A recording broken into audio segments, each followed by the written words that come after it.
বসানো দরকার তখন তারা কিন্তু সেই নাম্বার প্লেটটা তারা ব্যবহার করে এবং মানুষকে সত্যিকার র্যাব পরিচয় দেওয়ার জন্য যেই ব্যবস্থা সেটাও তারা করেছে। র্যাবের কোটি আছে তাদের কাছে হ্যান্ড কাপ, ইভেন তাদের কাছে যে আইডি কার্ড আছে সেই র্যাবের আইডি কার্ডেও তারা ছিল, যদিও সেই জিনিসগুলো হলো ফেক।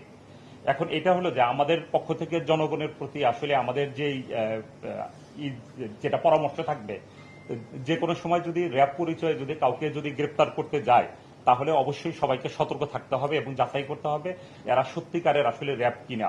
অল্প কিছু বিষয় যদি যাচাই করে, আইডি কার্ডগুলো যদি দেখা যায় অরিজিনাল এবং ফেক জিনিসটা কিন্তু বোঝা যায়। একটা অরিজিনাল আইডি কার্ডগুলো আপনারা যদি দেখেন এইখানে মনোগ্রাম থাকে, কিন্তু ফেক যেটা সেটাতে কিন্তু থাকবে না। তাছাড়া তাদের সাথে কিছু কথা বললেও বোঝা যাবে, তাদের অ্যাকসেন্ট, তারপরে তাদের পরিচয় যদি জিজ্ঞাসা করা হয় তাহলে ইজিলি কিন্তু আইডেন্টিফাই করা যাবে। এটা কিন্তু এত কোনো বিষয় না।